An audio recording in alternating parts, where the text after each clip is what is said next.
Good evening, visitors. Welcome to the Australian War Memorial's last post ceremony.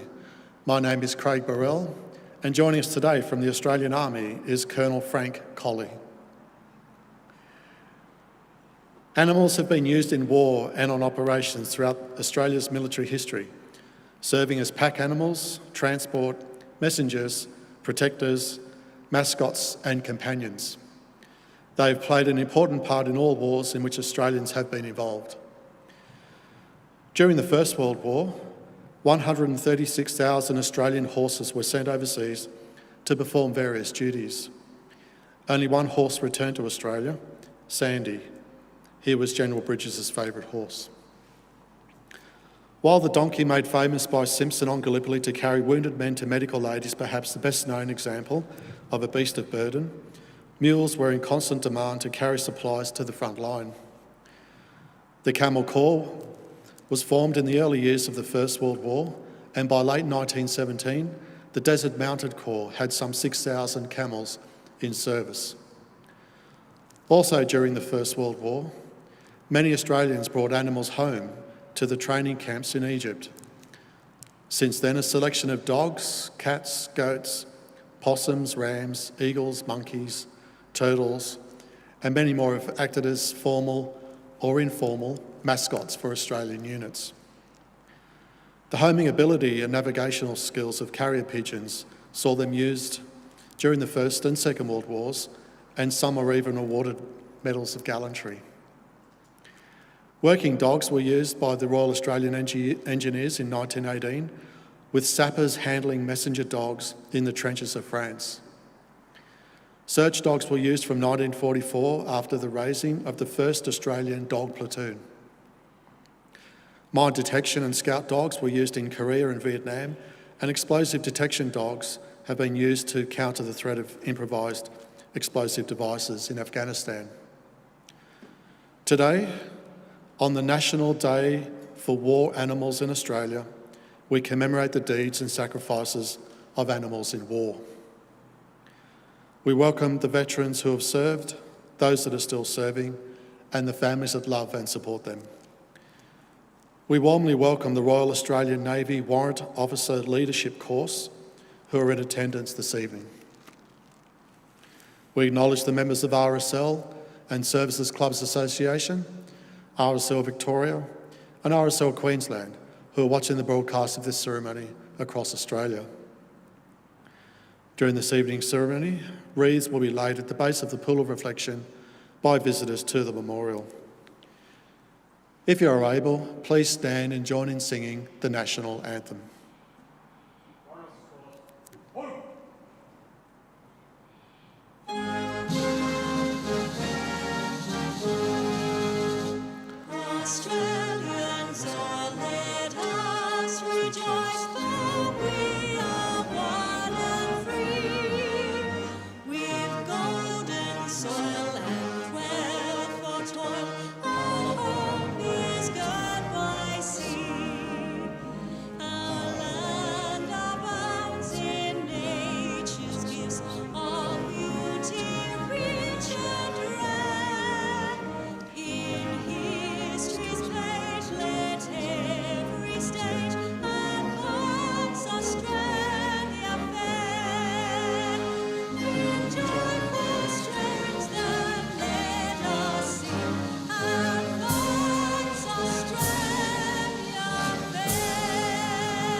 As you were.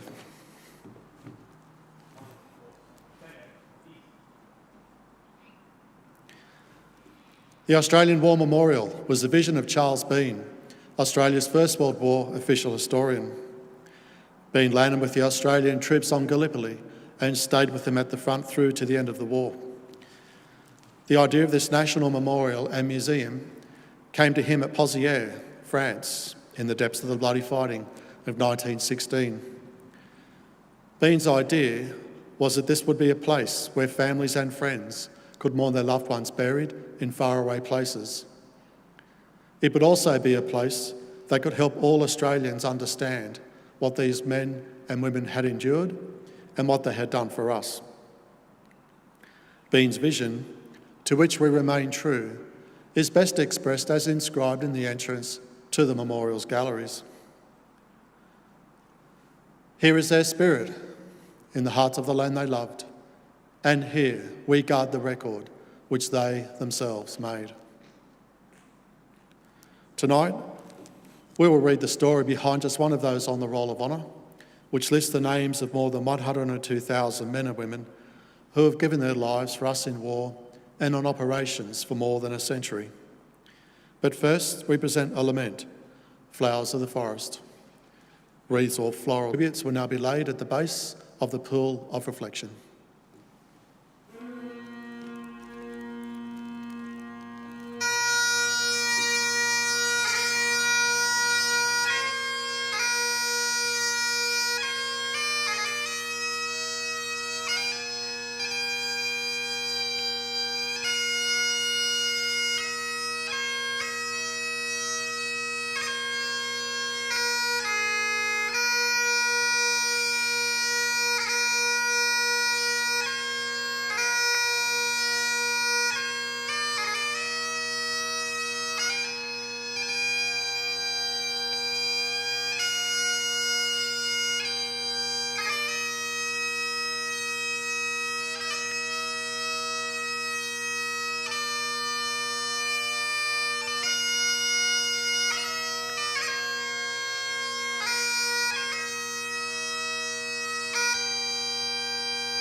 Today, we remember and pay tribute to Sergeant Victor Wadsworth Ashworth. Victor Ashworth was born in 1890 in Wilcannia, a small town located within the central Darlingshire in northwest New South Wales. The eldest son of Robert and Edith Ashworth, he attended Pambula Public School. Victor's father was a school teacher, holding positions at Pambula on the Sapphire Coast, Bathurst and Branxton in the Hunter region. Victor went to work as an accountant at the Dubbo branch of the Australian Bank of Commerce, where he was known as a promising athlete.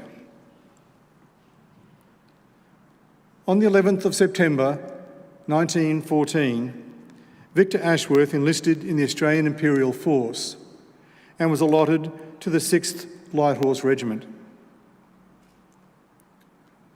While the Light Horse was considered unsuitable for operations at Gallipoli, the men were deployed without their horses to reinforce the infantry. The 2nd Light Horse Brigade landed in late May 1915 and was attached to the Australian 1st Division. The 6th Light Horse became responsible for a sector on the far right of the Anzac Line. In mid-August 1915, Ashworth reported sick at Anzac Cove, suffering from diarrhoea. He was sent to Malta aboard a hospital ship and from there travelled to England, where he received treatment and recuperated in Birmingham. His recovery took some time, and it wasn't until early March 1916 that he returned to duty. Landing in Alexandria on the 5th of March, he returned to the desert camps outside Cairo. While attending a school of instruction at Tel El Kebir, he sent home a copy of the sports program used on Anzac Day. Frustrated with the lack of action, Ashworth decided to request a transfer to the artillery. But this was not to be.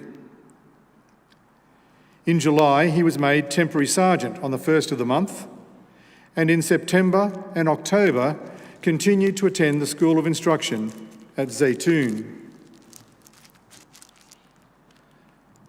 On the 2nd of November 1916, Ashworth was transferred to the 4th Camel Regiment and confirmed as Troop Sergeant. The Imperial Camel Corps was a camel-mounted infantry brigade that grew to a brigade of 4 battalions, one each from Great Britain and New Zealand, and 2 battalions from Australia. The Corps became part of the Egyptian Expeditionary Force and fought in several battles and engagements. In the Senussi Campaign, the Sinai and Palestine Campaign, and in the Arab Revolt. The first companies were raised in Egypt in January 1916 from Australians returning from Gallipoli. After forcing the Ottoman Turks to withdraw from Sinai outposts towards Gaza, there was less need for independent camel patrols across the Sinai, and surplus companies were consolidated into a new unit, the 4th Anzac Battalion. Sergeant Ashworth was transferred to this battalion in early February 1917, joining the 17th Camel Company.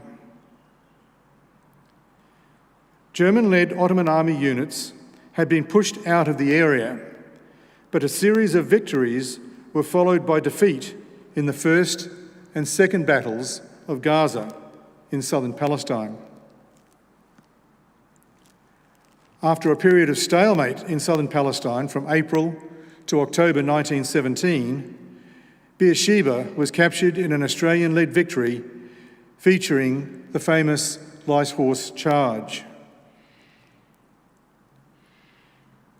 In early November, the weakened Ottoman defences, which had stretched almost continuously from Gaza to Beersheba, began to fall.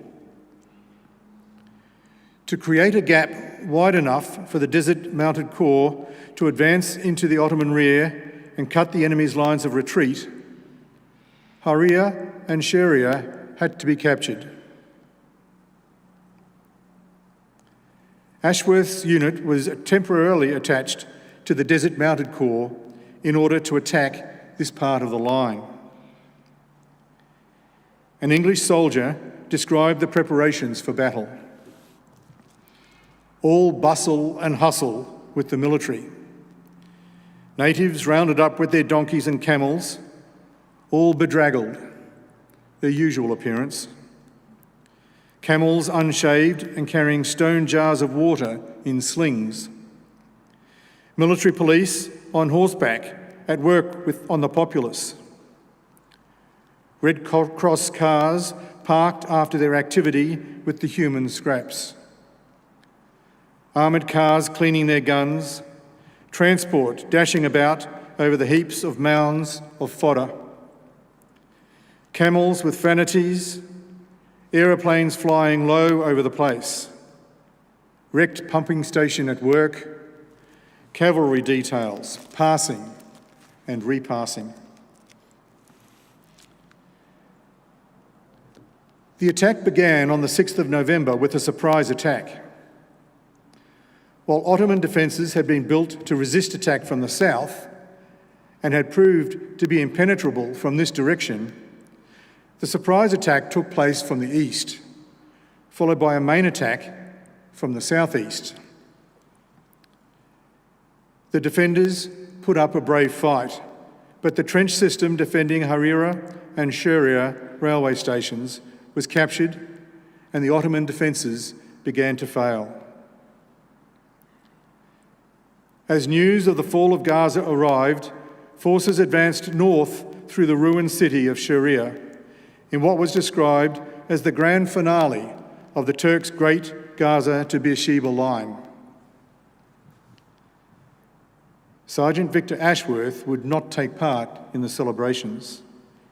However, having fallen in battle at Sharia on the 7th of November, he was buried the same day.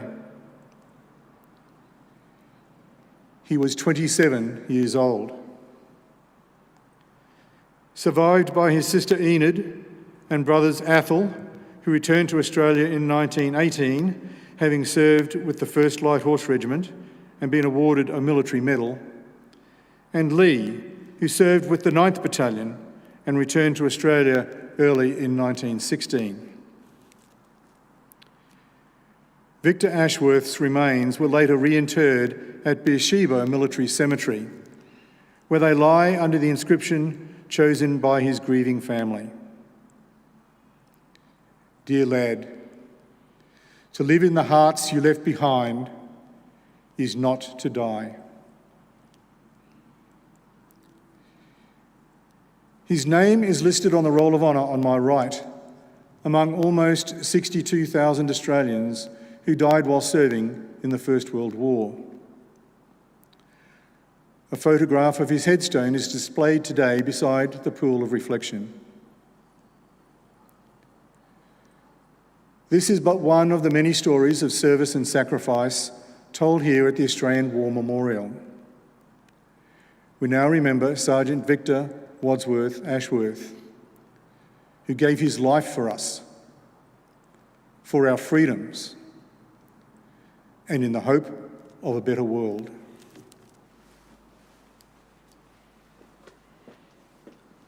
Please stand for the ode and the sounding of the last post.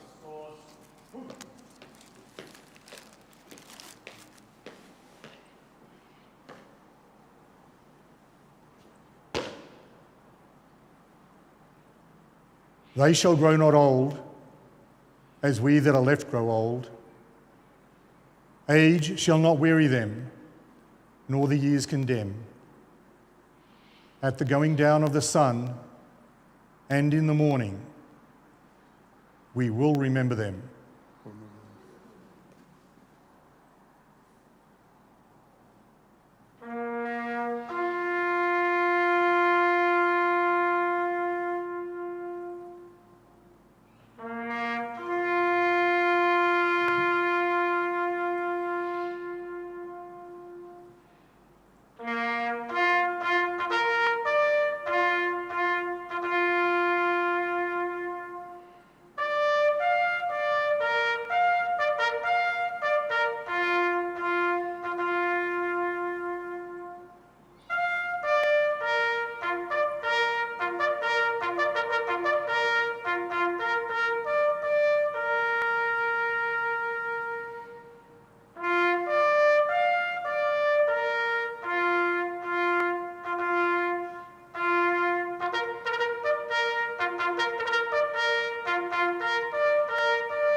Lest we forget.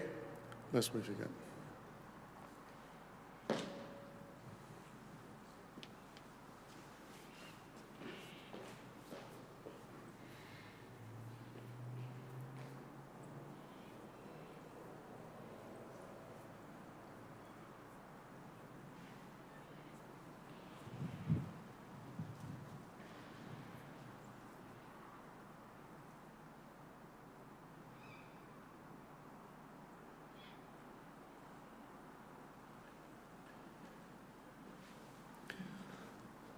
We leave you this evening with the words of the memorial's founder, Charles Bean.